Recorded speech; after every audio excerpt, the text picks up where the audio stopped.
자, 인간과 영성은 이제 거룩성의 첫 번째 책이에요. 그런데 지금 이 번호가, 이 계명에 대한 번호가 이제 먼저 앞서가 있어서 요게 뒷번호로 지금 책은 나왔는데 나중에 필요할 때 그렇게 참고하시면 되겠습니다. 그래서 거룩성에서 첫 번째, 인간은 하나님과의 관계를 떠날 수가 없죠. 그래서 하나님의 형상대로 만들어졌기 때문에 인간은 하나님을 떠날 수 없는데, 그래서 인간과 영성에 대한 것이 거룩성. 만약에 이제 우리가 성품의 순서대로 교육을 해야 될 필요성이 생기면 거룩성에서는 이 책부터 공부를 이제 시작을 해야 됩니다. 네. 자, 그래서 한번 보겠습니다. 1장 제목을 보면 이제 쭉 이래요. 왜 인간에게 하나님이 필요한가? 네, 첫째는 하나님 안에서 나를 찾을 수 있기 때문이다. 우리가 세상에 와서 제일 중요하게 만나야 될 대상이 누굴까요? 네, 우선 하나님 만나야 되고, 그 다음에 자기를 만나야 돼요. 참 자기. 참 자기를 만난다는 것은 창세기 1장 27절에 하나님의 형상대로 만들어진 나를 만난다는 거예요. 그 이전에는 다 창세기 3장에 근거한 잘못 살고 있는 나를 나라고 생각하고 가는 거예요. 죄성의 나.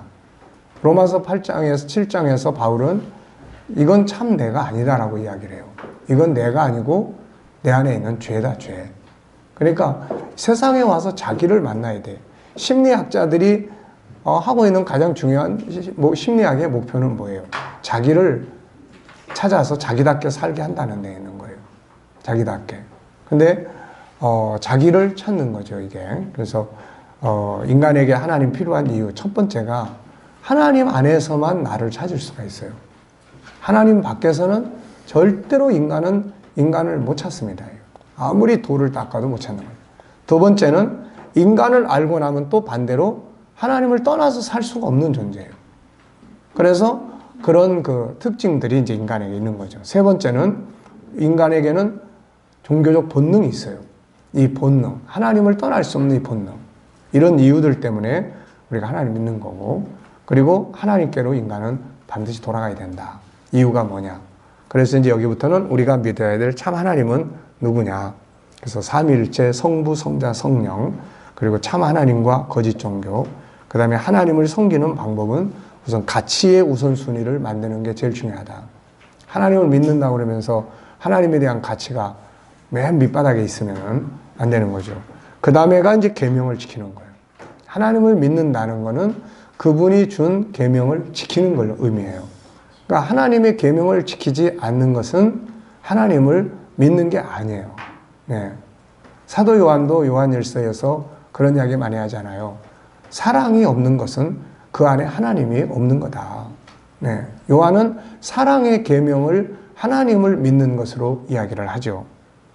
그리고 그 다음에 이제 하나님과의 다양한 관계, 그리고 하나님과 하나 되었던 사람들의 삶의 결과들이 어땠는지, 하나님과 기적. 그래서 하나님 안에는 우리가 할 수 없는, 인간이 할 수 없는 일들을 이루어내는 기적의 역사가 있는 거죠, 이게.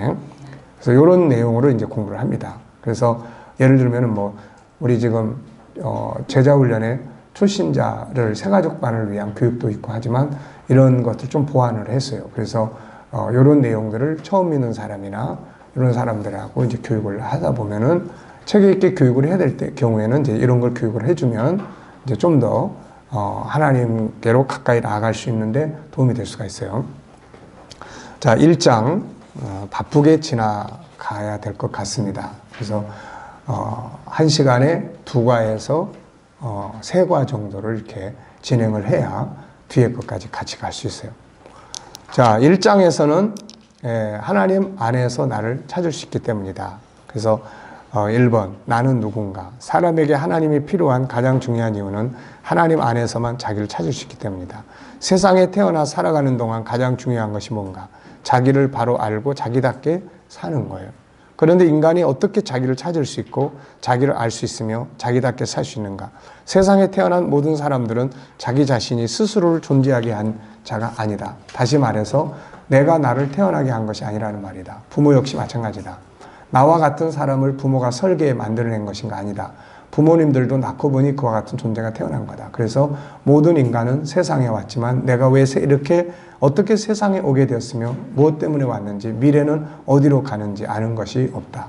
나 자신도 나를 낳아준 부모도 내 주변에 있는 모든 사람도 누구도 내가 누구인지를 알려주는 사람은 없다. 나에 대해 아는 것이 없다. 이유가 뭔가? 그들은 나를 존재하게 한 원인이 아니고 내가 존재할 때 그 상황을 보지도 않았기 때문이다. 그래서 인간은 자기가 누구인지 모른 채 일생을 산다. 때로는 다른 사람의 인생을 살기도 하고 자기를 찾아 방황하기도 한다. 많은 사람들이 자기를 잃어버린 채로 남의 인생을 살기 위해 시간을 보낸다.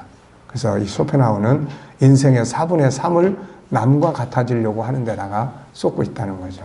그리고 마지막에 가서는 이제 후회하는 거죠. 자, 그래서 인류의 역사는 바로 자기를 찾기 위한 인간의 노력이에요. 철학, 종교, 과학, 의학 다 알고 보면 내가 누구냐는 거예요. 네. 그래서 인간 자신을 찾고자 하는 인간의 노력, 우리가 많이 들었죠. 종교적 접근 대표적인 거는 불교의 이목고예요. 이목고. 이게 무엇인가? 그래서 사람의 어머니 태 안에 있기 전에 나는 어떤 존재로 있었느냐 하는 거죠. 자, 뒷페이지로 넘어갑니다. 그 다음에 이제 뭐 과학은 이 진화론은 사실 과학이 아니에요. 그런데 사람들은 이거를 과학적인 이론이다라고 이야기를 해요. 이 과학이라는 건 증명이 확실히 돼야 되는데 이거는 증명이 안 되는 중간 과정이 너무 많아요. 이거는 개인의 하나의 추상적인 그거는 학설입니다. 학설. 이거를 대표적 과학적 이론이라고 하는 건 문제가 많죠. 자, 여기서도 이야기를 했죠. 기억할 건 진화론 역시 과학적인 것이 아니라는 거예요. 하나의 가설을 설정하고 그것을 배경으로 이루어지고 있기 때문이에요. 이것도 역시 인간의 근원을 찾기 위한 하나의 노력에 불과한 거죠. 자, 안타까운 거는 하나님의 자녀들이 학교라는 곳에 가서 원숭이의 후손이 돼버린다는 점이죠. 그래서 이런 문제. 자, 진화론을 가지고는 인간을 이해할 수 없습니다. 그러니까 오히려 진화론은 뭘 가지고 있어요? 물질 문명, 물질주의를 강화시키고 그 다음에 약육강식의 질서를 강화시켜요. 그래서 요즘에 애들이 학교에 가서 다 편가르기를 해요. 그래서 어느 편에 서야 되든지 서야 되고 중간지대는 없어요. 그래서 그 속에서 강한 자들이 두목 노릇하게 되고 약한 자들은 왕따 당하고 그 사이에서 정신적 질환을 앓기 시작하고 애들이 이런 거 보면 막 너무 안타까운 거예요, 이게. 네, 그래서 이런 부분들이 우리 아이들이 순수하게 크지를 못하고 학교라는 곳에 들어가서 왕따를 당하고 거기서 아픔을 당하고 아니면 누군가를 또 괴롭히는 입장에 서게 되고 나중에 감옥에 형벌을 받는다든지 이런 상황들이 벌어지는 거예요, 이게. 거기에 대해서 뭐 다 고민을 하지만 뭐 어떤 대안이 없는 거예요, 이게. 그래서 이런 부분들이 진화론적 가치관. 진화론은 물질만을 중요시 여기고 그 다음에 약육강식의 특징을 가지고 있어요. 적응하지 못하는 건 도태되는 거고 적응하는 게 새로운 것으로 발전해 나가는 게 진화론의 이론이에요. 그 다음에 이제 심리학적, 의학적 접근이에요. 프로이드 같은 사람들. 그래서 인간은 육체만 있는 줄 알았는데 육체가 아니라 정신도 있다. 이 정신 세계를 이제 이야기를 했죠. 그래서 나름대로 이제 그런 것들을 연구를 했습니다. 그래서 사람의 의식은 뇌와는 전혀 다르다는 결론을 내렸죠. 그래서 정신 세계라는 것을 이제 육체와 분리시켜서 이야기한 사람이에요. 그리고 뭐 여기에 또 노벨 수상자 오스트리아의 신경생리학자 이 사람도 역시 인간의 마음은 육체와 별개다. 그래서 전혀 다른 정신 세계를 이야기를 했어요. 자, 이런 이야기들. 그 다음에 이제 세 번째는 인간은 왜 자신을 찾고 있는가? 그러니까 종교적 노력이나 철학적인 노력이나 철학의 소크라테스의 철학의 핵심은 뭐예요? 그거는 바로 내가 누구냐는 거죠. 네, 너 자신을 알아라. 내 자신, 나는 누구냐는. 인간은 육체만이 다가 아닌 것 같은데 영혼이라는 게 그럼 뭐냐는 거예요. 이런 거를 자기를 찾는 거고 또 과학도 과학적인 연구도 마찬가지고 의학적 연구도 마찬가지예요. 다 알고 보면 인간을 점점 연구해 나가는 거예요. 근데 육체적 연구는 눈에 보이는 거기 때문에 엄청난 발전을 해왔지만은 정신 세계는 눈에 보이는 세계가 아니에요. 그래서 이런 것들을 연구하게 된 학문은 불과 이 프로이드부터 출발을 공식적 학문은 했기 때문에 불과 지금 뭐 150년 뭐 이 정도밖에 안 되고 있는 거죠. 그러니까 이런 속에서 결국 인간이 찾고 있는 것은 자기 자신이다. 세 번째는 인간은 왜 자신을 찾고 있나? 인간은 이유는 딱 하나예요. 자기답게 살기 위해서죠. 자기답게 살기 위해서는 자기를 찾아야 하고 알아야 합니다. 그럼 왜 사람은 자기답게 살고 싶어 할까요? 인간의 행복은 자기답게 사는 데서 오는 거예요. 우리가 하나님 믿는다. 왜 믿는 거죠? 예, 거기에는 하나님만 있는 게 아니에요. 내가 있는 거예요, 내가. 내가 구원받기 위해서. 내가 행복하게 살기 위해서. 그래, 하나님 믿는 거예요, 이게. 내가 열심히 믿으면 뭐예요? 은혜를 받아. 그럼 누가 행복해져? 내가 행복해지는 거예요. 결국은 나예요, 나. 네. 심리학자 칼 융은 인간의 가장 최대의 목적은 자기 실현이라고 했어요.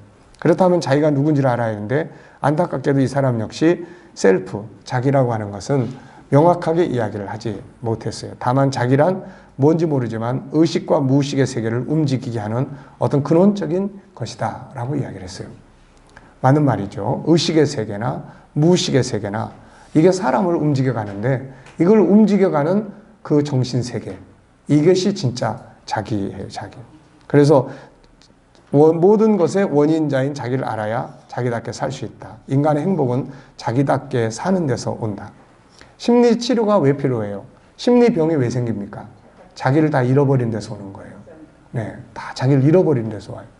하나님, 우리로 말하면 자기를 잃어버린다는 건 하나님의 형상을 잃어버린다는 거죠. 그래서 다시 하나님의 형상을 찾아주는 거예요. 그래서 자기 존엄성을 회복시키고 다른 사람과 다르다는 걸 일깨우고 상대방도 나와는 다르다는 거. 보통 보면은 다 자기에게 맞추려고 해요. 다 남편이 막 이래서 너무 힘들어 죽겠어요. 알고 보면은 자기한테 맞추는 거예요. 뭐 자식이 이래서 내가 봤을 때는 멀쩡하게 자식은 자식의 인생을 사는데 엄마가 봤을 때는 막 너무 열받고 막 속상한 거예요. 그래서 너는 왜 맨날 그러냐 그러면은 그 자식이 그러는 거예요. 엄마, 난 내 인생을 내가 사는 거야. 엄마 인생 좀 잘 살아줘. 왜 이렇게 간섭하고 이렇게 힘들게 해? 네. 엄마 인생이나 좀 행복하게 살아줘. 네. 그러니까 우리는 뭐, 야, 너 잘 되라고 그러지, 나 잘 되라고 그러냐? 그렇게 이야기를 하지만 알고 보면 다 누구에게 맞춰요? 다 나한테 맞추는 거예요. 여기서 문제가 생기는 겁니다. 다. 그러니까 다름. 예. 남과 비교하다가 예, 수많은 사람들이 자기가 아닌 다른 사람을 비교하고 흉내내고 살고 있어요. 자기를 모르기 때문에. 남과 비교하다고 절망하거나 열등감 빠지고 자신이 다른 사람보다 좀 더 낫다 싶으면 교만해지고 무시하고 남을 흉내내고 남처럼 살려고 하다 불행에 빠지고 후회하는 거죠. 그래서 인간이 세상에 와서 해야 할 가장 중요한 건 자기를 만나는 거예요. 자기를 만나야 돼요. 자기를 모르면은 자기답게 살려고 하지도 않아요. 그렇다면 인간은 어디서 누구를 통해 자기를 찾고 자기를 만날 수 있는가? 앞에서 설명한 대로 인간 스스로의 철학, 인간이 만든 종교, 인간 스스로가 연구하는 심리학, 의학을 가지고는 인간을 절대로 알 수 없어요. 이들은 모두 내가 태어난 이후에 나를 연구를 하는 거지 태어날 때 나의 모습을 아는 사람 아무도 없어요. 네 번째, 어디서 참 나를 찾을 수 있는가? 하나님, 성경을 통해서 알 수 있죠. 예, 필자는 저는 기독교가 뭐냐고 묻는 사람에게 나를 찾는 거라고 얘기합니다. 전능하신 신, 하나님 외에 인간에 대해서 알려줄 자가 없죠. 인간은 스스로 존재하는 게 아니라 하나님에 의해서 창조된 자들이기 때문이에요. 하나님이 인간 존재의 시작이에요. 그분이 인간 존재의 근원이에요. 그분 안에서만 나를 찾을 수 있어요. 안타깝게도 많은 사람들은 이 사실을 믿으려고 하지 않아요. 그래서 결국 자기를 찾지 못하고 평생을 살다가 후회하고 고민하고 마침내는 어디로 가는지도 모른 채 가고 있는 거죠. 세상에 태어나서 해야 할 가장 중요한 건 나를 보내신 하나님을 만나는 일이에요. 왜냐하면 그분 안에 내가 있기 때문에요. 그분이 인간, 곧 나라고 하는 존재에 대해서 설명해주고 있는 게 성경입니다. 성경은 하나님이 인간의 창조 과정을 자세하게 설명하고 있잖아요. 사람들은 성경의 가치를 모른다. 사실 이 속에는 인간들이 그렇게 찾고 싶어하고 알고 싶어하는 것들에 많은 해답이 들어있죠. 필자는 세상의 잘못된 가치 속에서 스스로를 소외시키며 형편없이 살았죠. 어느 날 성경 안에 있는 나를 만나죠. 성경 속에서 참 나를 본 겁니다. 세상의 가치를 가지고 나를 봤을 때 보잘것없는 존재였지만 성경 속에 들어있는 하나님이 창조하신 나는 시시한 존재가 아니었어요. 천하보다 귀한 존재요 하나님의 아들 예수께서 자기 목숨을 버리면서까지 살릴 수 있는 가치를 가진 존재예요. 이때부터 필자의 삶은 변하기 시작했다. 하나님이 나를 이처럼 존귀한 상태로 만들었는데 나의 인생을 아무렇게나 살아서는 안 된다. 이게 이제 저의 인생의 하나의 터닝 포인트가 됐던 거죠. 성경 속에 있는 나. 그건 창세기 1장 27절 하나님의 형상대로 만들어진 나라는 존재예요. 여기에 자기 인생의 터를 딱 세우면 자존감이 높아집니다. 자존감이 낮을 이유가 없어요. 근데 세상에 가서 세상적 기준으로 나를 딱 배우면 얼마나 배웠는데, 얼마나 가지고 있는데, 무슨 힘이 있는데, 돈이 얼마나 많아, 뭐 어때, 신분이 뭐야, 뭐 이런 거에 의해서 뭐 심지어는 어디 사는데, 예, 뭐 집이 어느 동네인데, 우리 지역도 거기에 이제 단지가 한 8단지까지 있어요. 근데 1, 2단지는 임대 아파트예요. 임대 아파트. 그 다음에 이제 3단지부터가 좀 큰 아파트고, 그 다음에 이제 뭐 이런 식이에요. 근데 애들이 학교에서 벌써 그거 가지고 이제 다 기준이 딱 정해져 있어요. 네. 그리고 이제 애들끼리는 전세냐, 또 자기 집이냐가 또 거기에 다 구분이 돼 있어요. 그래서 얘들끼리 수리했냐, 안 했냐, 이런 거 묻는데, 그 수리했다는 거는 자기 집에서 산다는 거고, 수리를 안 했다는 건 전세 산다는 이야기라는 거예요. 야, 요즘 애들이요, 얼마나 무서운지 몰라요. 네. 제가 애들 상담하면서 애들의 세계를 많이 들여다본다니까요, 이게. 네. 그러니까 그런 부분들 속에서 벌써 이제 놀아야 될 친구, 안 놀아야 될 친구. 이게 다 구분이 돼버리는 거예요. 네. 그러니 이게 애들이 학교에 가서 얼마나 많은 상처들을 받고 살겠어요, 이게. 그러니까 이런 교육이 어려서부터 이루어져서 그런 것들이 잘못된 가치라는 걸 애들이 스스로 인식하고 무시할 수 있는 정도의 자존감의 능력이나 이런 걸 키워주는 이런 게 필요한 거죠, 이게. 세상에 태어나서 가장 중요한 것은 그래서 나를 보내신 하나님을 만나는 거고요. 자, 성경 속에서 발견한 참 나는 내 인생을 새롭게 만든 터닝 포인트가 되다. 그래서 지금도 많은 사람들에게 제가 당부하는 거는 세상에 태어나 반드시 만나야 할 분은 첫째, 하나님. 둘째, 참 나예요. 신앙생활을 아무리 많이 해도 구원은 받지만 구원받을 내가 어떤 존재인지도 모르고 사는 거예요, 이거. 나중에 어떻게 가다 보니까는 육체를 벗어날 때, 와, 내가 이런 존재네, 라고 그때 가서 아는 거예요. 하나님은 미리 다 알고 그렇게 존귀한 자로 살으라고 성경에 다 이야기해놨는데 맨날 성경을 읽어도 이 영혼 쪽에 중심을 두지 않고 육체 쪽에 관계된 말씀만 맨날 읽고 사니까 그러니까 자기를 모르고 사는 거예요. 네, 심리질병을 앓는 사람들 중에 기독교인들이 많다는 거는 이걸 어떻게 설명을 해야 되겠어요, 이거. 네. 더 늦기 전에 나를 세상에 보낸 하나님 만나고 그분 안에 나를 만나야 된다. 부모들은 또 해야 될 역할이 뭐예요? 어렸을 때부터. 커버리면 이미 세속적인 인본주의적인 이 가치관이 자리를 잡기 시작을 하면은 아무리 하나님이 널 만들었고 너는 이렇게 이런 존재 이야기를 해줘도 받아들이기가 어려워요, 이게. 그래서 어려서부터 심어주는 게 중요하고, 요즘에는 우리가 그 코칭하는 할아버지 할머니 이야기 하는데 우리 서울에서는 요즘에 그 할머니 할아버지들을 위한 그 교육이 만들어졌더라고요, 이게. 어차피 아이들을 보는 할머니 할아버지가 많기 때문에 할머니 할아버지들이 애들은 봐주는데 이걸 어떻게 해야 될 건지, 뭘 다뤄야 될 건지. 그래서 뭐 어떤 할머니는 영어도 다시 배운다고 그러더라고. 뭐 기본 영어는 또 어떻게 도와줘야 되고 막 이러니까. 근데 이제 그런 부분보다도 그런 건 이제 딴 사람을 시켜도 다 할 수 있는 부분들이에요. 더 중요한 거는 아이의 인성과 영성에 관한 교육을 해줄 수 있는 이런 이제 할아버지 할머니들이 돼야만 되는 시대예요, 지금. 그걸 무조건 귀찮다고만 할 게 아니라. 그래서 부모가 마땅히 자녀들에게 이걸 알려줘야죠. 널 보내신 이는 하나님이고 그분 안에서 너를 찾고 너를 만나야 돼. 너는 이러이러한 존재야 라는 거를 어려서부터 계속 이렇게 세뇌시켜 줘야 돼요, 이게. 네, 그게 굉장히 중요해요. 그러니까 그런 부분들이 어려서부터 입력을 시키니까 커도 그런 걸 놓고 이야기를 나눌 수 있는 기본 뼈대가 만들어지는 거예요, 이게. 자, 새 차를 사면 한 번밖에 살지 않는 소중한 인생을 남의 흉내만 내다가 끝내지 않고 자기답게 살아야 되는 거죠. 차를 새로 사면은 그 안에 뭐 있어요? 안내 책자가 있죠. 그 안에는 차를 만든 회사에서 기록한 차에 관한 모든 내용이 들어있죠.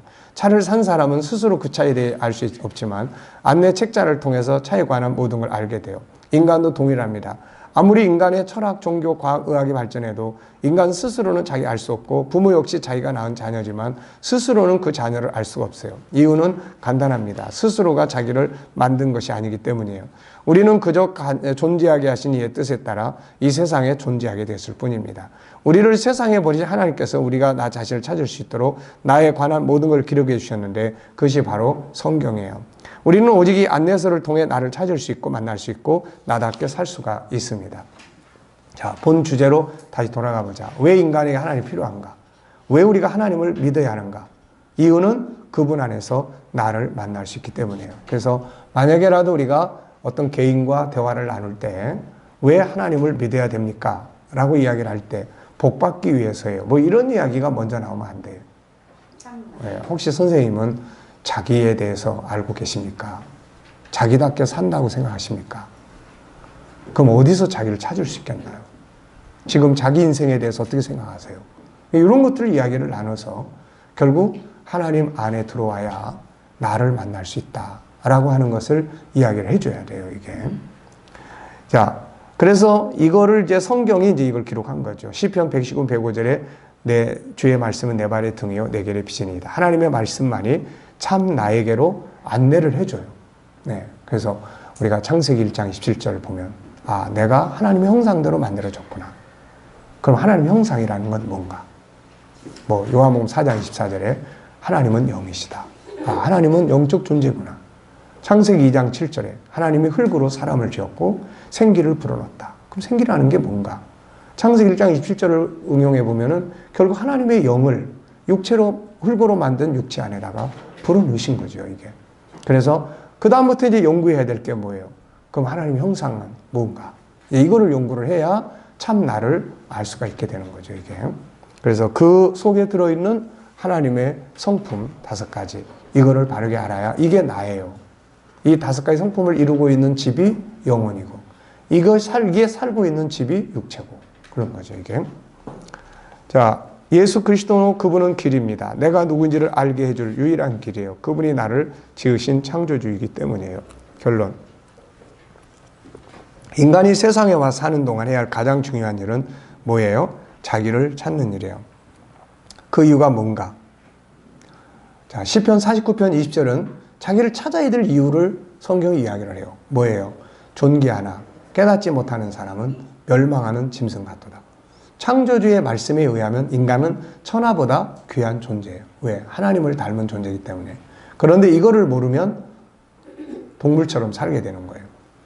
창조론을 모르면 진화론처럼 살게 돼요. 그래서 인간을 존귀한 자를 동물처럼 살게 만드는 게 사실 알고 보면은 이게 사탄의 전략이고 그 전략에 나타난 작품이 진화론이에요, 이게. 그러니까 진화론은 존귀한 하나님의 자녀를 멸망할 동물처럼 만들어버리고 동물처럼 살게 만들어버리는 거예요. 네. 그래서 어떤 사람들이 사실 그래서 중요한 것이 사실은 성경학교예요. 사실은 일주일에 며칠씩 나와서 공부를 해야 되는 게 유대인들의 교육 프로그램, 교육하는 자세가 그게 맞는 거예요. 근데 우리는 존귀한 하나님의 자녀가 되는 공부는 일주일에 와서 뭐 10분, 20분 하고 멸망할 동물로 사는 공부는 일주일 내내 하는 거예요. 그래서 전에 어떤 사람이 학교가 요즘에 동물원화 돼가고 있다는 거예요. 왜? 물질적인 거, 성적인 타락, 그리고 뭐 약육강식, 서로 편 나누고, 강한 놈들이 약한 놈들 지배하고, 그 동물원이 그런 거거든요, 이게. 네. 그래서 창조론을 모르면 진화론처럼 살게 되고, 창조론은 인간을 전능하여 하나님의 형상을 가진 존귀한 자로 알게 만들어줘요. 그래서 하나님 안에 들어올수록 자신의 존엄성, 자신이 얼마나 소중하고 존귀한 자인가를 자꾸 깨닫게 되는 거예요. 세상으로 가면 갈수록 인간은 보잘것없어요. 그래서 나 같은 건 죽어야 돼. 이렇게 되는 거예요, 이게. 세상으로 갈수록. 이게 얼마나 안타까운 일인가. 이제 더 늦기 전에 하나님 안에서 나를 만나자. 그리고 나처럼 살자. 자녀들에게 그들이 누구인지를 알려주자. 그들이 본래 창조된 그들처럼 살게 만들어주자. 그러니까 우리 하나님의 앞으로 들어온 사람들은 이걸 이루어야 돼요. 근데 하나님 안에 왔는데도 역시 자기가 누군지도 모르고 그리고 방황하면서 살면서 고통 속에 살고 있고 세상 사람들보다 더 못한 인생을 살고 있고, 예, 이러면 안 되는 거예요. 어디서 나를 찾을 것인가? 살아계신 하나님이며 그분이 주신 성경을 통해서다. 다시 한번 질문해 보자. 왜 인간에게 하나님이 필요한가? 왜 인간이 하나님을 믿어야 하는가? 이유가 뭐예요? 네, 참나를 찾기 위해서다 하는 거예요. 자, 복습. 본장에서 소개하는 인간이 자신을 찾고자 하는 노력들, 우선 종교적 노력, 철학적 노력, 의학적 노력, 이런 것들이에요. 과학적 노력. 다 알고 보면 인간을 찾고자 하는 거예요. 인간은 왜 자신을 찾고 싶어 하죠? 자기답게 살기 위해서요. 왜 자기답게 살아야 됩니까? 자기답게 살아야 만족감이 있고 행복이 있는 거죠. 인간은 어디서 참 자기를 찾을 수 있습니까? 바로 하나님이에요. 왜? 그분이 나를 만드셨기 때문에 그분 안에서. 네. 우리가 하나님을 믿어야 될 이유 뭐예요? 그분 안에서 우리를 찾을 수 있기 때문이에요. 그래서 부모는 아이가 태어나면 자기의 자녀지만 그의 영혼은 하나님의 자녀예요. 그래서 먼저 하나님에게 감사할 뿐만 아니라 이 아이가 성장해 가면서 말귀를 알아듣기 시작하면 아이를 보내신 일을 설명해야 되고 아이가 어떤 존재인가를 설명해 주기 시작을 해야 돼요. 그리고 거기에 맞도록 살아가는 교육 과정을 밟을 수 있도록 만들어 줘야 돼요. 근데 안타깝게도 우리는 알고 보면은 하나님의 신의 아들을 동물원에 밀어넣어가지고 동물의 자녀처럼 만들어가는 일에 엄청난 돈을 쏟아붓고 나중에는 그것 때문에 동물화돼 가니까 하나님의 신령한 자녀화 돼가야 되는데 동물화돼 가는 자식을 보면서 부모는 애끌어하고 고통받아야 되고, 이게 지금 우리의 모순된 삶의 현장이에요. 이게. 자, 2장입니다. 왜 인간이 하나님이 필요한가? 두 번째. 자, 인간을 알고 보면 하나님을 인간은 떠나서 살 수 없는 존재라는 걸 알게 돼요. 예, 물고기를 알고 나면은 물고기는 어디서 살아야 돼요? 물속에서 살아야 돼요. 물고기는 물을 떠나면 죽는다는 걸 알게 됩니다. 네. 우리도 마찬가지예요. 인간이라는 존재를 알고 나니까 인간은 하나님을 떠날 수가 없는 존재구나. 이걸 알게 되는 거예요, 이게. 자, 성경 속에 있는 참 나의 모습. 앞에서는 우리가 하나님을 믿어야 할 첫 번째 이유를 설명했는데 그것은 바로 자기를 찾기 위해서예요. 세상에 와서 참 자기를 찾고 만나는 것보다 더 중요한 일 없다. 참 자기를 찾아야 자기답게 살 수 있기 때문이다. 참 자기를 찾기 위해서는 창조주가 필요하다. 그래서 전장에서 인간이 하나님을 믿어야 할 가장 중요한 이유는 자기를 찾기 위해서임을 설명했다. 이제 본장에서는 하나님을 믿어야 할 두 번째 이유를 다룬다. 인간이 하나님을 믿어야 할 또 다른 이유는 뭔가? 그것은 인간은 하나님과 함께 살도록 창조된 자들이에요. 인간은 하나님과 같이 살아야만 생명을 유지할 수가 있는 존재예요. 네. 사람을 알고 나면 사람은 하나님을 떠날 수 없는 존재라는 걸 알게 된다. 물고기가 물을 떠나면 어떻게 되는가? 죽게 된다. 인간 역시 이와 같다. 인간은 하나님과 함께 살도록 창조됐다. 그래서 하나님을 떠나면 살 수가 없다. 인간은 어떤 존재인가? 인간을 창조하신 하나님 말씀을 통해서 사람이 어떤 존재인지를 살펴보자. 자, 성경 속에 들어있는 나는 어떤 사람인가? 성경 속에 기록되어 있는 나는 어떤 사람인가? 누군가? 이걸 알기 위해서는 우리가 사람을 알기 위해서는 세 가지를 꼭 알아야 돼요. 첫째는 뭐예요? 존재의 배경이죠. 자, 이 존재의 배경은 보면은 하나님의 선택과 계획, 인간은 어떻게 존재하게 되었는가? 인간 이해에 있어서 이게 가장 중요하다. 이걸 아는 분은 하나님 분이죠. 인간은 존재의 현장이 없었다. 사람이 자존감을 갖게 되는 가장 중요한 부분은 이거예요. 신에 의해서 내가 선택되어졌다는 거예요. 하나님에 의해서. 스스로 오고 싶어서 왔는가? 이런 존재로 태어나고 싶어서 왔는가? 부모가 당신 같은 존재를 미리 구상하고 잉태했는가? 아니다. 창조주가 이 세 가지 과정을 거쳤어요. 첫째는 그분이 선택했고, 두 번째는 계획했어요. 그의 책에 기록했고, 세 번째는 때가 맞춰서 창조하셨어요. 현장에. 이거를 자세하게 설명하는 게 시편 139편 13절로 18절이죠. 자, 이 내용을 보면은 우선 다윗은 성령의 감동을 통해 놀라운 사실을 알게 되죠. 성령의 감동을 통해서 인간은 다윗은 창조의 비밀을 알게 된 거예요. 자신을 어머니의 태 안에 창조하시니가 하나님이었고 자신이 아주 기묘하게 지음을 받았다는 사실, 아주 신비롭게 만들어진 존재라는 걸 알게 됐죠.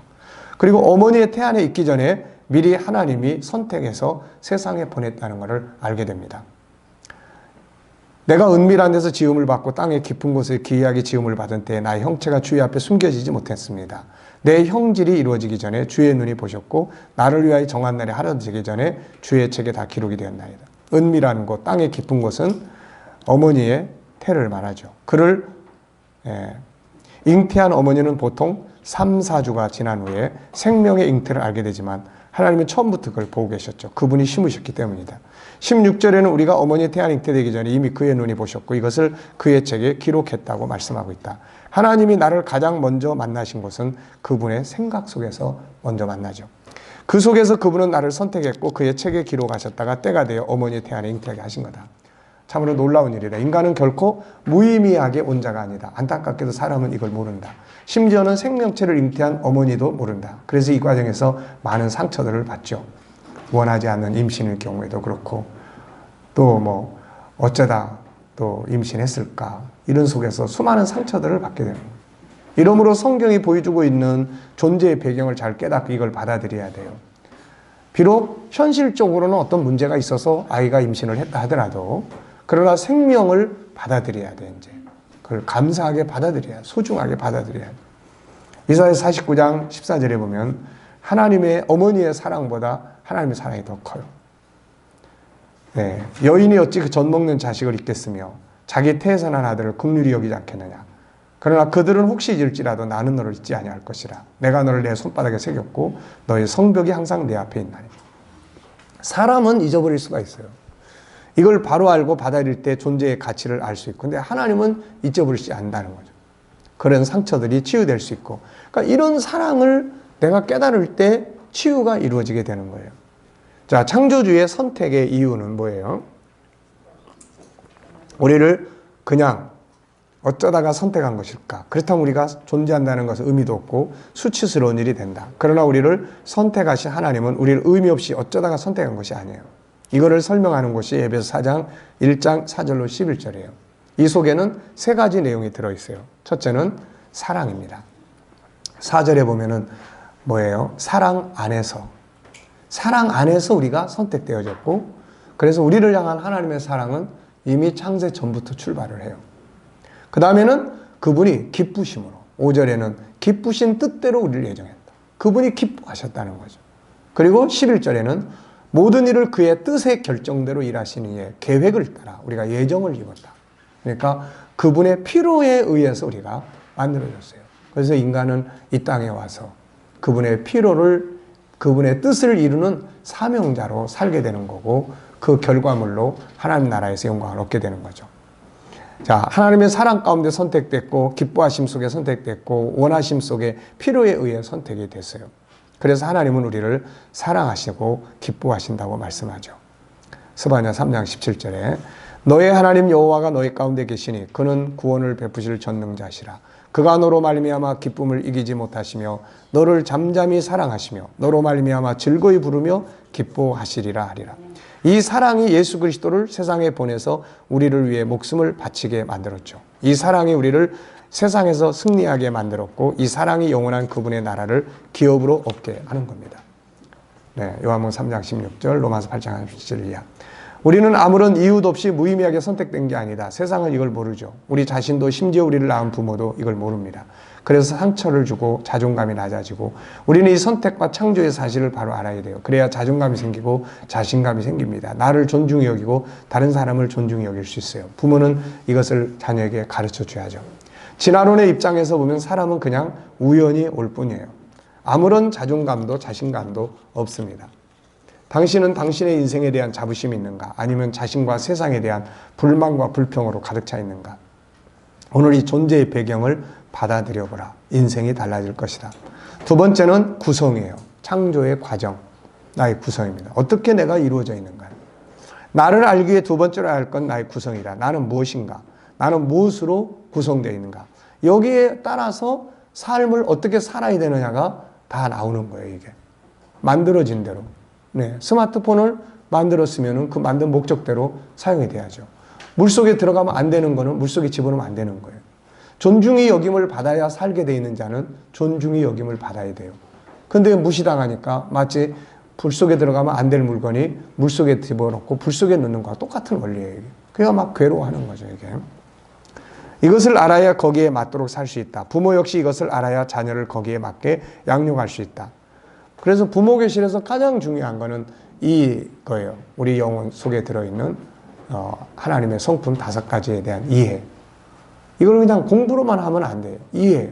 아이를 볼 때 내 아이는 존귀한 존재, 내 아이는 다름의 존재, 내 아이는 재능이 있는 존재, 자기 장점이 있는 존재. 저도 이제 그 책을 주문해서 지금 좀 보려고 그러는데, 그 교육책 중에 사모님 그 이름이 뭐지? 네, 칼비테 교육법이라는 게 있어요. 칼비테의 교육법. 네, 그게 교육학에서는 굉장히 많이 사용되는 교육법이에요. 근데 이분이 자기 자녀가 날 때 탯줄을 목에 걸고 나오면서 애가 전응아로 태어났어요. 근데 이 아이를 천재로 만든 거예요. 천재로. 그래서 인터넷 속에 들어가 보면은 이제 거기에 대한 간략한 요약도 많고 그래요. 그래서 저도 이제 그 책을 좀 읽어보려고 지금 주문을 했는데, 내용은 이거예요. 요약을 보면. 내용을 보면은. 존귀하게 여겨주라는 거예요. 그 아이를 존중히 여겨주라는 거예요. 네. 그리고 아이를 사랑하라는 거죠.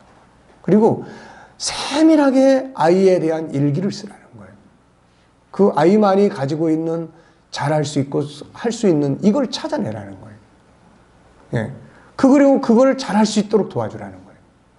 그러니까 천재 만드는 게 딴 거 아니에요. 그래서 그 전응아가 나중에 박사가 되고 뛰어난 천재력을 발휘하고 이렇게 된 거예요. 그러니까 그 요약한 내용만 내가 쭉 보면서 딴 거 아니야. 하나님의 형상을 인정해주는 부모야. 그걸 찾아내주는 거예요. 얘와 얘는 다르다는 거고. 부모가 일단은 그 아이 때문에 실망을 안 하려면 얘하고 얘는 다르다는 걸 부모 스스로가 인정을 해야 돼요. 그렇지 않으면 다른 애는 똑똑한데 얘는 전응아 같으면 얼마나 이게 힘들겠어요, 이게. 결국은 그 5가지 내용, 8가지 내용 이렇게 쭉 요약한 걸 읽어보니까 그 안에 우리 G7이 다 있는 거야. 이게. 문제는 그 사람은 이거를 G7이라는 걸 몰랐어도 인간의 본성을 찾아내서 그거를 맞도록 교육을 해서 본질적인 사람을 그 본래대로 천재를 만들어 놓은, 회복시켜 놓은 거고, 우리는 이런 천재들을 갖다 놓고 바보로 만들어 버리는 거고. 네. 그러니까 우리가 부모가 얼마만큼 이거를, 제가 지금 부모 교실을 하면서도 하여튼 1시간은 무조건 그거 교육하는 거예요. 다시 복습하고. 우리 속에 이게 들어있고. 이게 이론이 아니고 이게 체질화 돼야 된다, 이게. 체질화가 돼야 내 아이를 볼 때 그 생각이 먼저 떠올라야 돼. 그 생각이. 그래서 거기에 따라서 말을 하게 되고 교육이 이루어져야 되는 거지, 이론상으로만 가지고 되는 건 아니에요. 그러니까 그런 부분들을 우리가 바르게 잘 아는 게 아주 중요해요, 이게. 자, 그래서 이것을 알아야만 이제 동물 다루듯이 안 하는 겁니다. 네. 인간은 어떻게 창조됐고 뭘로 이루어졌는가? 인간이 단순히 흙으로만 만들어졌다면 아무 가치가 없죠. 그러나 인간은 흙으로만 이루어진 존재가 아니에요. 근데 세상은 흙으로만 만들어진 데다가만 초점을 두는 거예요, 이게. 어떤 집에서 사냐? 어떤 옷을 입냐? 어떤 음식을 먹냐? 어떻게 누리고 사냐? 알고 보면은 다 이게 흙으로 만들어진 것들에만 집중하고 있어요. 그 사이에 내면의 세계는 병들어가는 거예요. 서서히 다 병들어가는 거예요. 자, 인간의 2가지 모습. 하나는 창세기 1장 27절 뭐예요? 흙이죠. 하나는 하나님 형상이고 창세기 2장 7절 흙이에요. 흙으로 만들어진 건 육체고 하나님 형상은 영이에요. 영혼은 하나님께로부터 왔고, 그래서 하나님과 가까워져야 하고 건강하고, 육체는 흙에 나왔기에 오염되지 않은 음식을 먹고 오염되지 않은 환경에 머물러야 돼요. 이게 인간의 질서예요. 물질 문명이 발전한 세상은 육체에 대한 발전을 많이 하지만 본체가 되는 영혼의 세계 잘 몰라요. 흙으로 된 육체도 중요하지만 세상을 이끌어가는 능력은 안에 있는 영혼에서 나오는 거예요. 그래서 성경은 다 속사람을 강조해요. 내 속사람, 내 영혼이 잘된 같이. 네. 중요한 것은 영혼과 육체는 신경을 통해서 연결되어 있어요. 그러기에 영혼과 정신이 건강하지 않으면 이것 때문에 육체가 병들고, 또 이게 환경이나 이런 영향이 육체가 영향을 받으면 신경을 조직을 통해서 내면의 세계, 정신 세계를 병들게 만들어요. 안타깝게도 세상은 육체를 더 중요하게 여기므로 정신세계, 영혼의 세계는 병들어 있어요. 그러다 보니 여기서 우울증, 정신적 질병들이 많아지는 거죠. 정신적인 고민은 많은 질병을 가져옵니다. 그래서 성경은 먼저 뭐가 잘 돼야 된다고 그래요? 영혼이에요.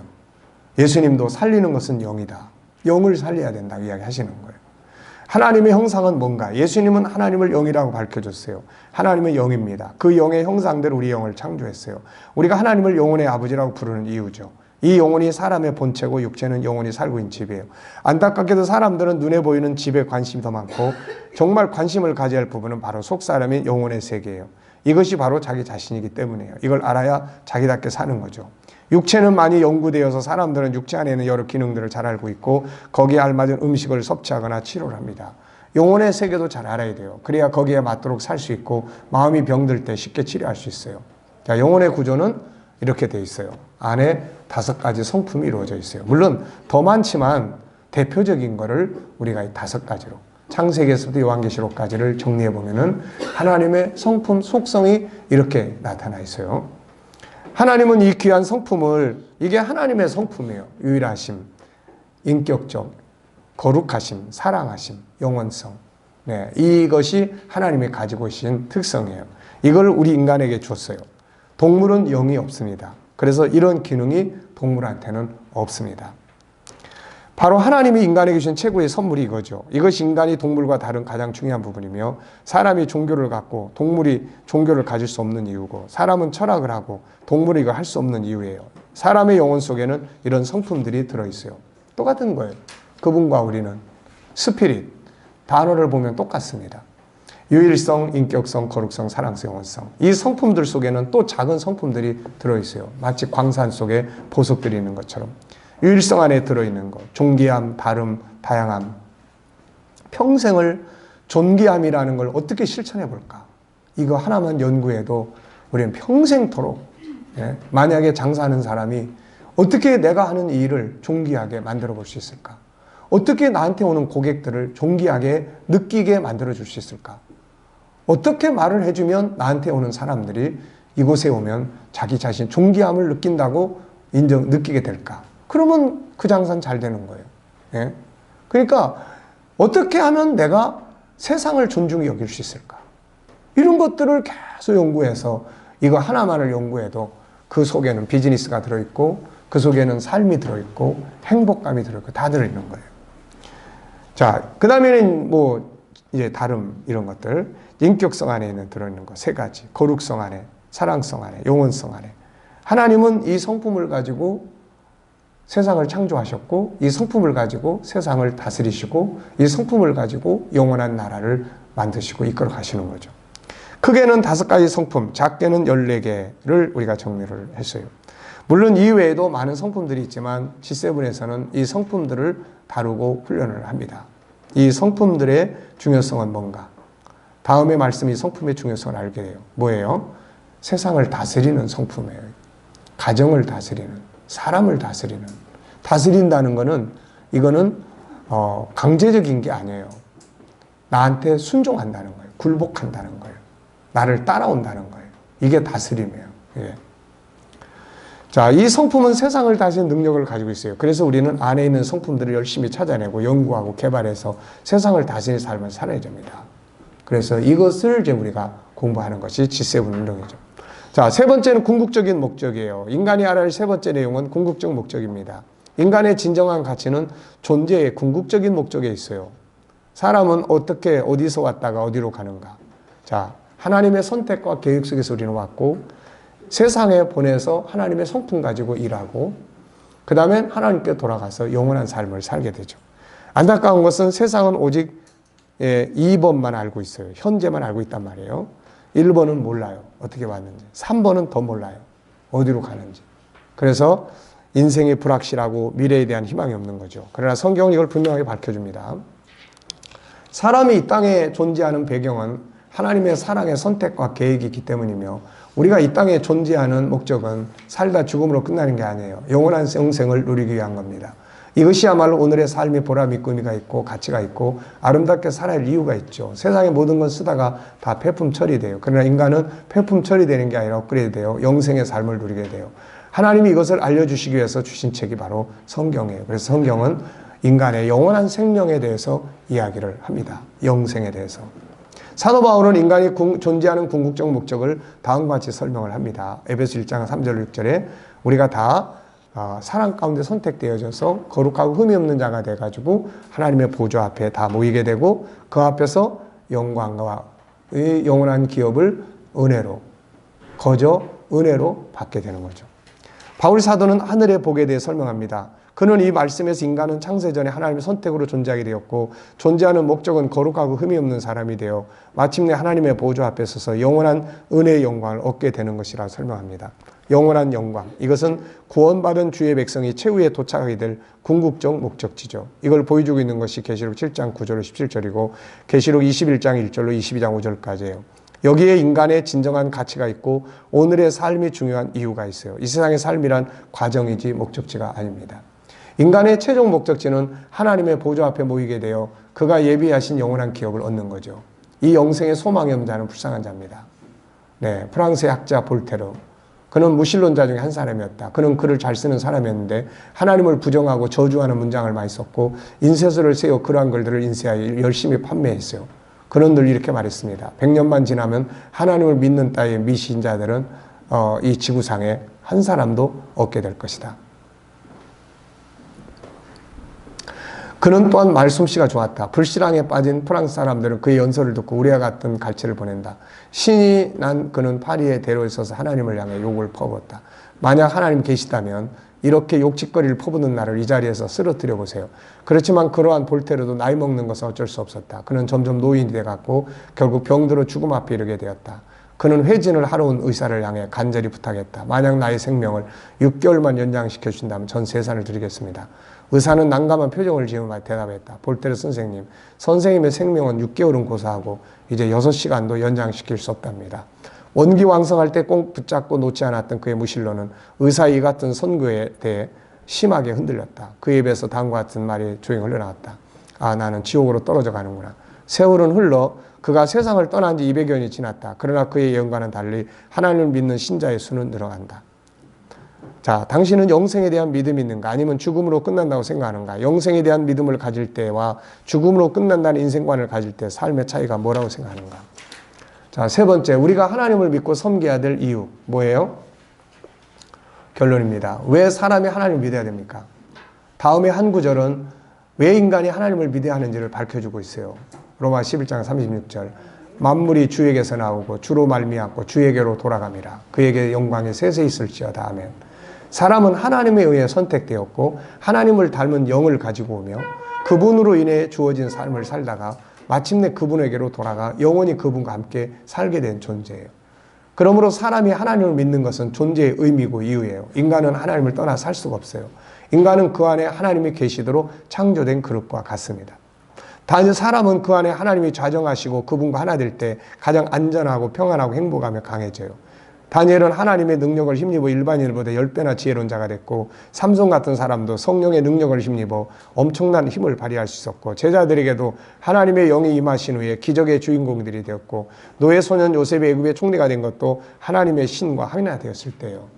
영은 영이신 하나님과 하나 되어야 살아요. 인간이 가장 안전하고 능력이 있을 때는 그분과 하나 될 때입니다. 영혼 속의 성품 역시 그분과 하나 될 때 빛을 발하게 돼요. 예수님은 사람이 가장 먼저 목숨 걸고 해야 될 첫 번째 일이 뭐라고 그랬어요? 바로 하나님을 사랑하고 그를 섬기는 일이라고 했습니다.